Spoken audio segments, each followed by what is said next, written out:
Welcome to another episode of Unconventional Medicine. I'm your host, Brendan Cochran, molecular biologist, and typically my co-host is Dr. Jason Dubois. But today he is going to be my guest. Why? Well, he's he's an immunological expert, number one, and as we're taping this, we're about, I'd say, midway through August. So we're coming up on a period of time where the kids are going back to school, and this is going to be cold and flu season. So we want to get his take on how to keep healthy. So, Jason, how you doing? Brennan, I'm doing great. It's good to be back. You're on the other side of the table now, being a guest. Yep.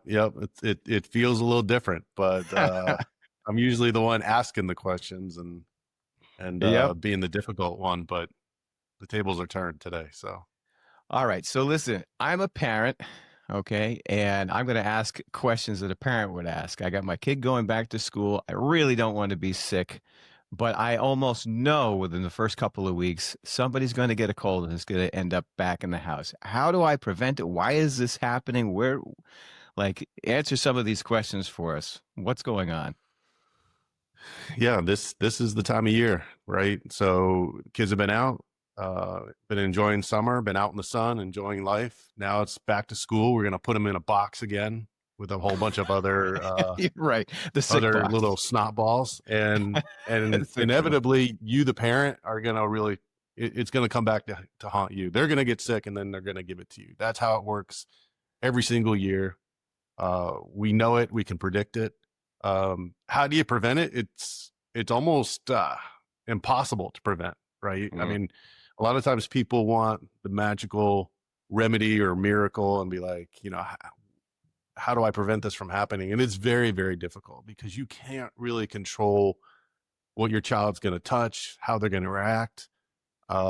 If you're a teacher, you know firsthand, you've seen how they use their sleeve of their shirt to you know, blow their nose on it. And they're just little germ balls. I mean, let's just cut to it. So there are some things you can do to mitigate it. It's just simple hygiene practices, but these are kids. I mean, we could talk about proper ways to hand wash and hand sanitizers and teachers go through like volumes of that at the school. Does it help? Definitely. Can you mitigate not getting sick completely? No. And I think everyone is kind of smart enough to know that. So that's the challenge, right, mm, Brendan? As kids go back to school, it's not so much how to keep the kids healthy. It's when they bring it back to the house and they interact with their parents. A lot of times, it's the parents that suffer. yeah, I Um, agree. and there are certain things that parents can do to support their immune system. Uh, Natural remedies that can help them get over that cold or flu a little bit faster. But a lot of times, parents are struggling with how do I keep my kids sick? How do I keep my kids from bringing it back? You have Yeah, right. kids, and I know this is something that you experience. I do. Fortunately, they're not in the public school system, but but Okay, but they well, do. But they get sick during flu and cold season. It's just what happens because sometimes they're around other kids, and the other kids they end up getting sick. It's impossible. I agree with you, but you're saying there's prophylactic things that we can do, to mitigate the damage, I suppose, or maybe once we see it, if we see it early enough, we can do certain things. Like what would those things be? I think proper nutrition, right? And you and Mm, I talk about this endlessly. Is one of the best ways you can support the immune system. And then there's some other additional things you can layer into that. I think one of the biggest uh, vitamins that it's overused mm, and it's not as awesome as we want to think it is vitamin C. yeah. And I'll get a lot of hate for this one, but the studies just don't bear it out. And the other thing that I see that parents rely on a lot, and I get this, is they use gummies, and I Oh am not an yes. advocate of gummies for a variety of reasons. But let's just take it from the very simple standpoint of uh, you know manufacturers are catering to convenience. Um, they're buying into the lie that vitamin C is going to be effective at supporting the immune system, maybe in theory mitigating a cold. That's absolute hogwash. Vitamin C just doesn't have those properties. You just can't do it. And then the gummies just kind of like make it just too easy to get it wrong. Yeah, right. That the gummies have like the artificial colors in there and sometimes artificial sweeteners, but then they have the sugar in there that depresses the immune system. Like this is not a Yeah, solution by any means. yeah. Well, you're hitting the nail on the head, but the as a pharmacist, I come at it from like a therapeutic standpoint. So the Right. two questions I always ask myself whenever I'm formulating a product or someone's asking me like, "Hey, what do you think about this remedy?" I look at two things. I look at one, what ingredient is in the product, right? Is the ingredients in the Yeah. product clinically studied? Does it have any kind of clinical benefit at all? Right. So let's just lower the bar really low. Um, and then the other issue is like how much of that ingredient is in the product, right?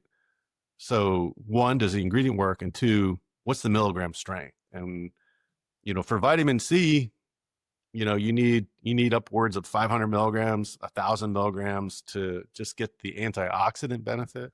Right. A lot of these gummies just can't support that, right? So you'd need multiple gummies to Yeah. get to a therapeutic effect. And that's my biggest problem with gummies is there's Yeah, a they lot of can't. different gummy brands out there. Some are better than others, but um, We're is definitely is going the to hear strength from. going to be therapeutic?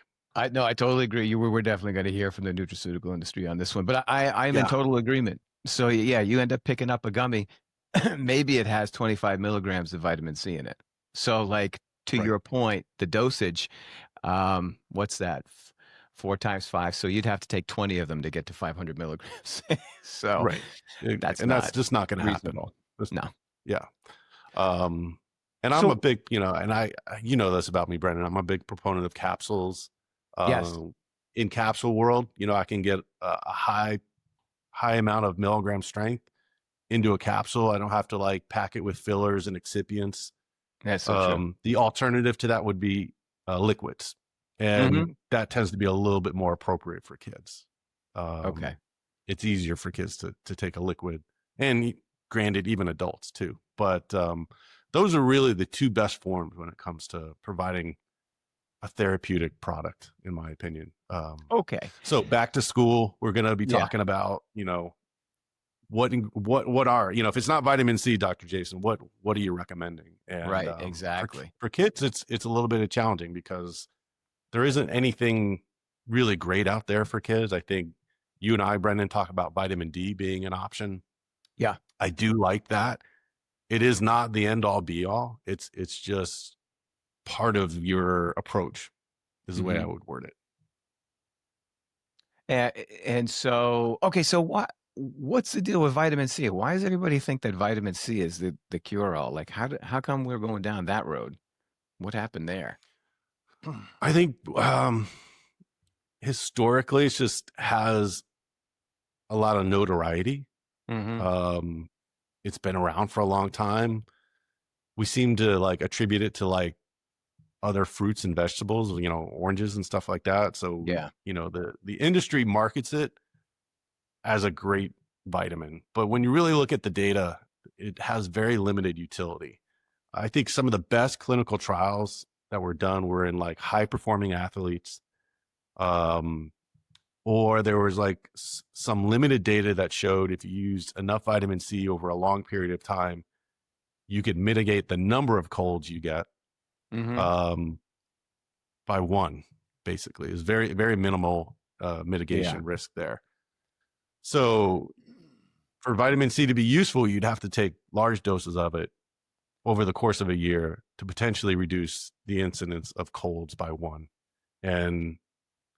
And that's not how vitamin C is being marketed, right? Vitamin C is being Right. marketed as like, take this now, take it through the winter, take it when you get sick. And once you're sick, that's it. Vitamin C is not going to help. Right. And a lot of it gets Right. peed out anyhow. So Yeah. uh, people want a mega dose on vitamin C. The kidneys are very effective at getting rid of excess vitamin C. So you're really spending your money on something that can't be absorbed. And I'm just going But to it, throw one other thing in here when it comes to vitamins. So you're right, like vegetables, fruits and vegetables, you get a ton of hydration when you do those things too. So hydration's like a really important part of the immune system too, correct? yeah, yep, absolutely. So Okay. hydration is key. Flushes out the toxins, keeps the kidneys healthy. Um, Eating well is beneficial. Yep. Sleep is paramount. Right. There's been several studies that have shown that if you get inadequate amounts of sleep, which is less than 8 hours, you can increase your risk for getting a cold by threefold. Wow. Um, so for kids, that's not normally a problem, right? The Yeah. problem with kids is that their immune system is undeveloped, right? They Right. haven't had the exposure over and over again to develop the antibodies to fight off colds. So when you and I interact with a virus out in the world at our age, right? Our immune systems are pretty refined. Like the immune system's like, we've seen this, we can destroy this quickly. Let's just get some B cells and T cells after this. And, you don't even notice that, you inhaled a virus because your immune system already took care of it. Whereas Right. children, their immune system is too new, right? So they see a virus, they don't really have a plan of attack for that virus, and a lot of times the virus will take hold and replicate very quickly before the immune system kind of wakes up and is like, "Oh, this is a problem, and we need to do something about it."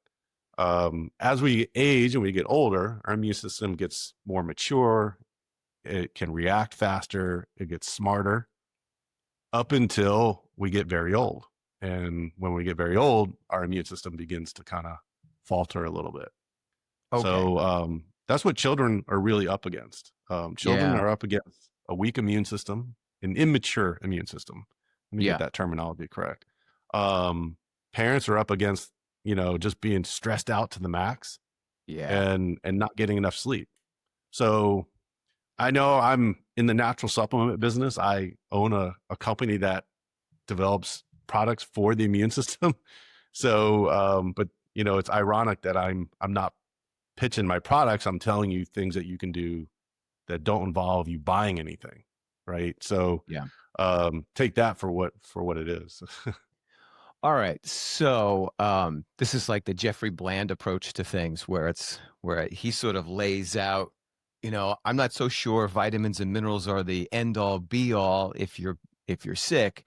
You got to do these other lifestyle changes to make sure that you're sort of boosting your overall health. Is that kind of the takeaway from that? I would agree with that. Like in general, the immune system works extremely well. It's Mm, it's running 24/7. Um, by and large, we don't really want to mess with it a whole lot. right. Are there times, and this is my philosophy, because I've studied the immune system extensively. I worked in organ transplant for 15 years. Um, I have a knowledge base that's a little bit different than the average physician, than the average consumer. Um, Generally, by default, your immune system is going to take care of about 99.99% of the problems. Mm, Um, so you don't really want to be tweaking it. I know in our industry, we use words of like boosting, right? That's yes. often thrown out. Or a softer term is like supporting it. There, the boosting part, that's like just marketing hype Yeah. 101. And that kind of dovetails into what the FDA will allow me to say or not Hmm. say, right? So I'm kind of handcuffed in telling you what ingredients can and can't do, as you and I have had conversations about that. Yep. Um, but that's by and large, let's just leave your immune system alone. I say that though, I'll give you a caveat before you counter, is there are times Are you where the going immune to read system, my mind here? Because I was I going am to reading count. your Okay, mind. go ahead. There are times there where the immune system does need help, right? And there are things that you can use to help it. So when you get sick, your immune system has stumbled a little bit, Hmm. right? Because if your immune system was working perfectly, no one would ever get a cold, Right. you know. a bacteria would enter your body, the immune system would annihilate it immediately, and we would just live healthy lives, right? But that's not the Right. reality. People aren't getting enough sleep. People are getting stressed out. As a result of those two things, vital minerals and nutrients end up getting depleted. If you're in a depleted state, then you probably reach for something that could bring you back to where your immune system can function at the 100% level. Does that make more sense? I would be in alignment with that. I would be in agreement with that Okay. because I'm not a fan of like strengthening the immune system year Yeah. round. Um, that's that's not what I believe in. That's not my philosophy. So the remedies that I have created are really more focused toward a short-term approach. Hmm. So more of like an immediate need for helping your immune system get stronger faster. Um, and some of the ingredients have additional benefits that are not necessarily immune related. And this is where there are All things right. I can and can't say when it comes to marketing my product. And Okay. that's very Expand on difficult. that. Expand on that because no one's going to know what that is unless you tell us. Well, the FDA limits me to saying things like supporting the immune system, Hmm. right? But if we want to talk about specific ingredients, some ingredients are antiviral in nature or Okay. antibacterial, and there's very good data to support that. But Yep. by law, I can't tell you that. I can't like get on a TikTok and say this ingredient in my product will, will have benefits against certain viruses. I can't even Right. say that. Um, Okay. so that's the beauty of a podcast. Whereas Yeah. as long as I don't talk about my product and we just strictly talk about ingredients, I can tell you, I can relay some of the secrets All right. behind the ingredients. So based upon that, I'm going to go down that road. So, uh, Jason, tell me the top 4 or 5 ingredients if I am in a depleted state, if I'm your typical American who is probably not eating right, might not be getting enough sleep. I'm deficient in certain areas because I'm a little stressed out. Like, what's your top 4 or 5 ingredients that I would be looking for? Um, there's a lot of different ingredients that can help. If we're talking about straight up antiviral power, right? So herbs that can actually neutralize a virus. There's probably only less than 10 on the planet that can do it Mm-hmm. really well. And not all of them are herbs. So when it comes to herbs, specific herbs that have well published clinical data proving that it has antiviral benefits, Yep. and I've said this before, is andrographis is number one, Mm. hands Okay. down. It's not even a close second to anything. Um, that is an herb that is Ayurvedic in nature. Its origins are from India, and it's been studied against multiple viruses, coronaviruses, rhinoviruses, COVID, and it's very effective when dosed properly. Now, I'm going Another to one tell that you, hold on, yeah, before we go any further, I'm going to tell you, and I'll be the first one to plead ignorance on this because I haven't done a whole lot of, this is not an area where I delve into very, very much. I'm like a liver and gut guy, and I don't get into immunology too much. I've never, well, I can't say I've never heard of that ingredient. That is not an ingredient that I come across very often, and is not something that I've seen marketed much either. Vitamin D, vitamin C, zinc, all that stuff, heard a ton about. Like, why is it this not? Because you say it's a number one, and there's not even a close second. Why don't the American people? Why don't?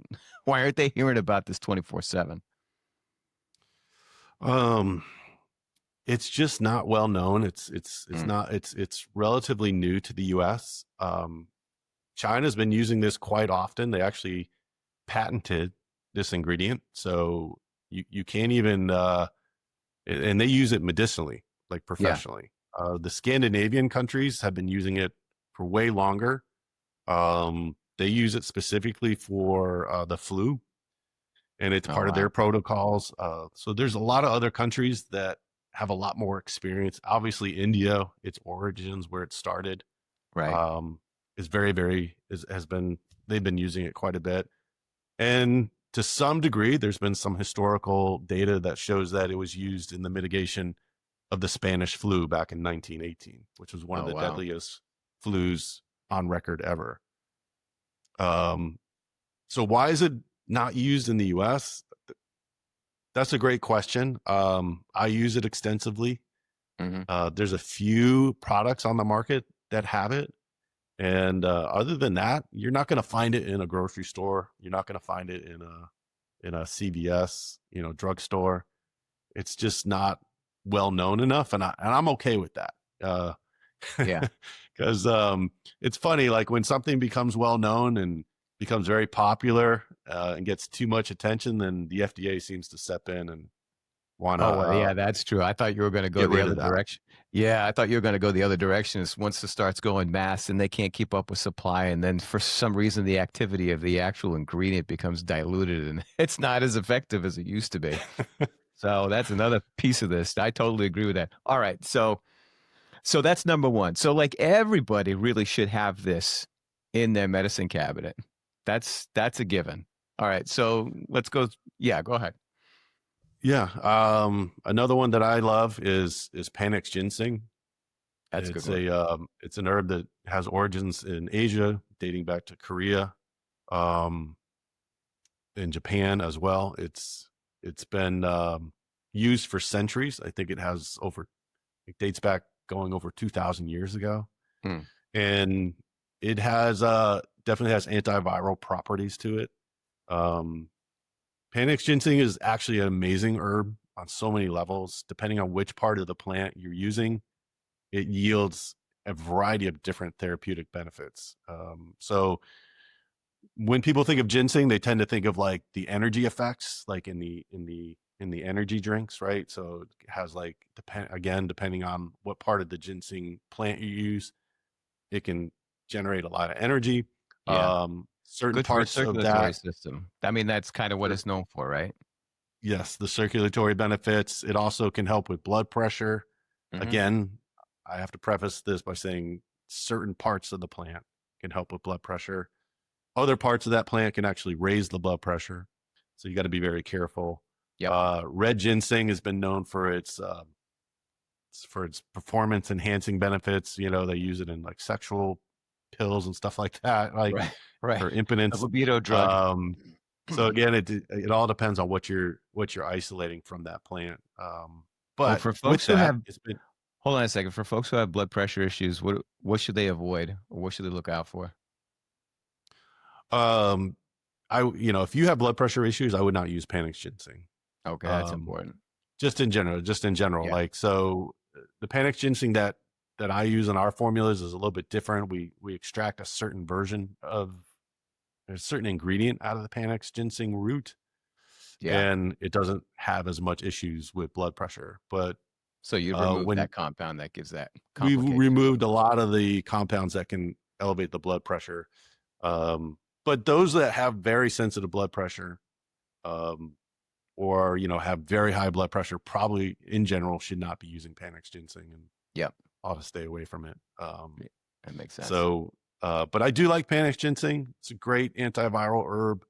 Um, Very, very effective. Another one that very well is echinacea, Yes, that's and probably number one on people's lists. probably number one. It's got the most clinical trials behind it. It's got Yeah. the most data to support it. The irony is that what people don't know is that not all Panax ginseng is created equal. I'm sorry, not all echinacea is created equal. Yeah, okay. So, quick primer. Echinacea, there are 9 species in the world. 3 of them are located here in the US. Um, there's really only 2 versions of echinacea that have really good therapeutic data behind it. Oh, So it's wow. Echinacea purpurea Yep. and Echinacea angustifolia. Okay. So that's the 2 that you're going to see most often used here in the US. I was gonna say And I've that's seen the because they have the first most one. data. Yeah, I've seen the first one a lot.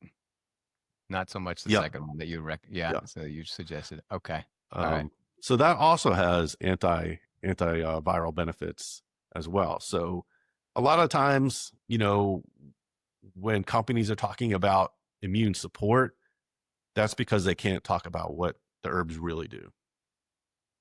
And Yep. and what they really do is they help mitigate viral replication. But we can't say that. Gotcha. But we can say that here. Okay. All We right. can say I it like here. that. Okay.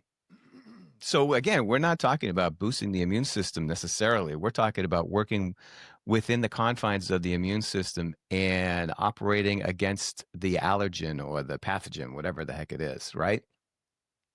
Correct. So some of the herbs we're talking about have direct antiviral benefits, meaning if you take andrographis, it's going to basically help your immune system work a little bit more effectively to neutralize that virus, right?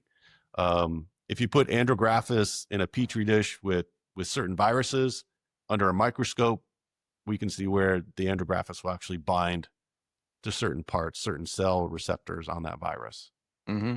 and neutralize its ability to replicate. There's a lot of good data surrounding that.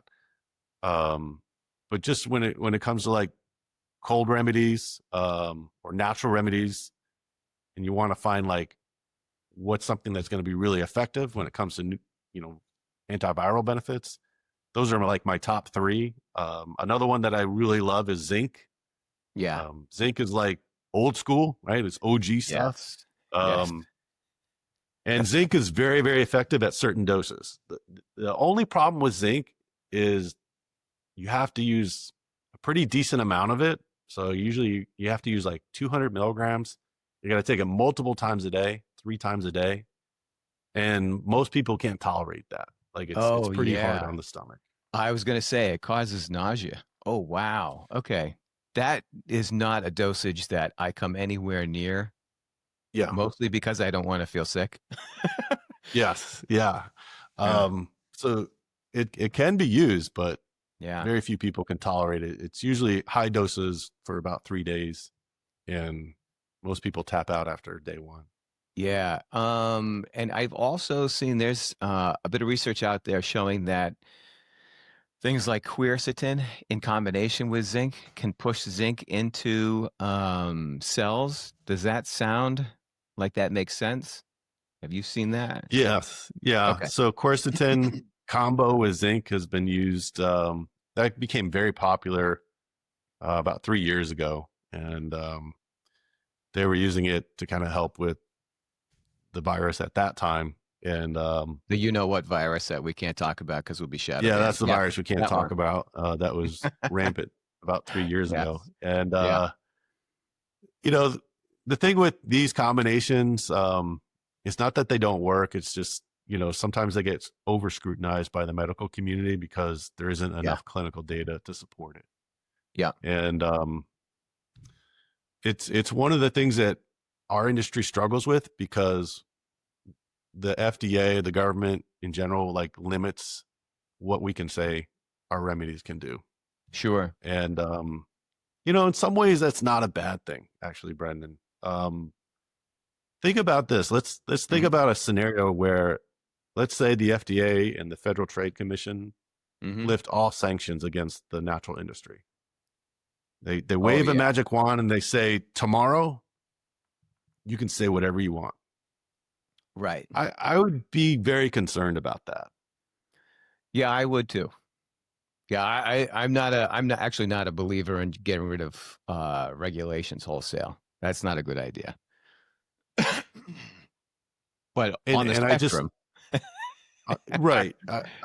And this is a different topic for a second. I'm kind of yeah, going yeah, off on a yeah. tangent here, but there's two ways to approach this, right? So Mm-hmm.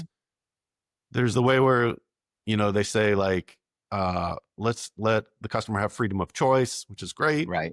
um and let's remove the marketing regulations on the natural supplements. So if I could actually say what I wanted to say, it would allow me to market my product a lot more effectively, right? Right. But the converse to that is you'd have all these other unscrupulous people out there Correct. that would come in and say crazy stuff Right. that have no Sawdust bias. cures cancer. Yeah. You know, Right. mine can do this. Mine can mend your heart or whatever they're going to say. Therein And lies the problem. so in that regard, I'm actually thankful that there are certain things that I can't really say because um, other unscrupulous companies would ruin the industry, right? They would take the trust that we've Yes. built and destroy it overnight. Yes, I agree. And I think this is one of the reasons why, um, as a consumer, for strictly from a consumer standpoint, you have to figure out who the owner of the company is. Like that's really Mm, important. I yeah, also think our industry has actually gone the other direction, where I agree we really have ratcheted down on the ability to make claims, but the problem is that you really can't get the information out either. So people really don't understand the full potency and effectiveness of natural ingredients. So like let's say we contrast that with like soft drinks. Coke and Pepsi own that industry, and yeah. they're not particularly well regulated. Yeah, Coke can't put cocaine in their products anymore, but like they they're doing all kinds of other things that are potentially very dangerous, right? The artificial flavors and where this stuff comes Yeah. from, the sourcing. You know, I hasten to say that it could cause the C word. So, like, yeah, I agree. Wholesale deregulation of an industry is problematic. But I also think that this industry has probably gotten a little bit of regulatory capture by maybe another industry, and that causes problems too. Well, let's flip that scenario real quick and just Hmm. talk about how people, colleagues of mine, and other people in the medical community want more regulation, right? So Okay. they often criticize us by saying like, well, vitamins and supplements and that whole natural industry has no regulation. Well, one, that's actually not true at all. No. There are regulations, there are guidelines that we have to adhere to, there are quality controls that you Yes. have to test. Um, Really good companies are gonna, be very transparent about that testing and stuff like that. But there isn't this complete void of regulation. There's actually regulation. Is it as stringent as big pharma? Like, are the guidelines the same for bringing a drug to market as it is for a vitamin? No, absolutely not. But you don't want that.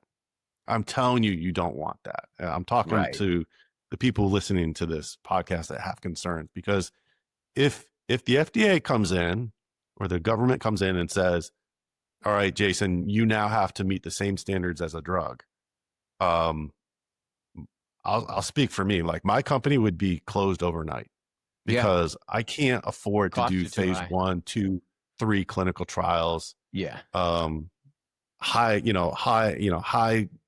global clinical trials, whatever the requirements are that they could layer on us to try and match what a drug company does. Your choice at that point would be wiped out overnight. The number of companies in the natural industry that could do clinical trials at scale is probably could be counted on one hand. I was about to say, yeah. And most of them are probably owned by pharmaceutical companies. So you Well, that's the other yeah, problem. yeah, that's So the other problem that you drive it right that into their right into their court. That would be the end um of it. so to me, the natural industry is really it's a delicate balance, right? Yeah. So consumers want choice, they want safety. Granted, that is important. Um, so there needs to be regulation of the industry, but but if you tip the scale into too much regulation, a lot of companies won't be able to meet those high standards that are imposed by drug companies, And let's which be is too frank for a expensive. moment. Yeah. If the need is there, I'm sure that the public would clamor for it. But the number of people who, let's say, let's just take the extreme cases, pass away, die from taking nutritional supplements, vitamins and minerals, uh, they're probably. I mean, I've seen previous years as low as 4 or 5. They're probably under 10. If you take a look at the number of people who die from pharmaceutical drugs that are prescribed, not these aren't overdoses or prescribed, they're 200,000 and above. So we got to make sure that we're addressing the actual problem. It's not us. I'll go one step further on that. The most dangerous drugs aren't prescribed; they're available in your pharmacy. All right. Um, Tell me what those are. those are the pain meds, your acetaminophen, ibuprofen, and aspirin. Like liver damage. When it comes to liver damage and liver dysfunction and cirrhosis, one of the biggest culprits of that is overuse of acetaminophen. Yeah. And that's irreversible, right? So if you take a certain amount of acetaminophen, your liver will be damaged for life. Yeah. And when it comes to the drug ibuprofen, if you take enough of it for a long enough period of time, you can actually do irreversible kidney damage. Well, And that's so these are crazy. not like Doctors these have are been not telling us harmless drugs. to break ibuprofen in half and take one a day for the rest of your life. How can that be? Yeah, that's not a good idea. I don't know who said that. I need to talk to that doctor then, because Yeah. I would not advocate that at all. Ibuprofen should be used very sparingly, and acetaminophen, otherwise known as Tylenol, you need to be very careful with how much you're taking on a daily basis, because that has long-term impact. So Yeah. going back to regulation and drugs versus supplements, which one's more harmful?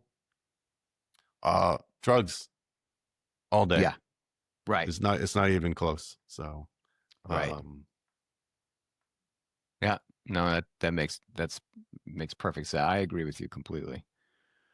All right. So what can we leave folks with now that they're in cold and flu season? We've talked about the ingredients, we've talked about the forms, we've talked about sleep and stress and all of those lifestyle changes that they ought to be making. Is there anything that we've left off the table so far that we should address? I think that the take home message is back to school's coming. Kids are going to get sick. They're going to bring Yep. it home to you, mom and dad, and there's not a thing you can do about it. Definitely encourage them to practice good hand hygiene. Wash hands Vitamin before you come C. in the house. Swap the vitamin C out for vitamin D. So Yep. if you want to give them a vitamin, swap it out for that, because the vitamin C is going to really not do anything for them. And parents, eat well, get sleep, try not to Yeah. stress out too much, and think about those other ingredients that I talked about: the andrographis, the echinaceas, the panax ginsengs, the zinc. Those are my go-to remedies for parents, for adults, to stay immune strong. Awesome. Awesome. Well, Jason, I would say that it's great to have you on as a guest. No doubt about that. You've given us a lot to think about. There's a lot of things in this podcast that I didn't know. And I will say I'm going to see you again because you're the guest host. So we'll catch you again on the next one. And look, if you've enjoyed this, like and subscribe. Appreciate your viewership, and we'll catch you again.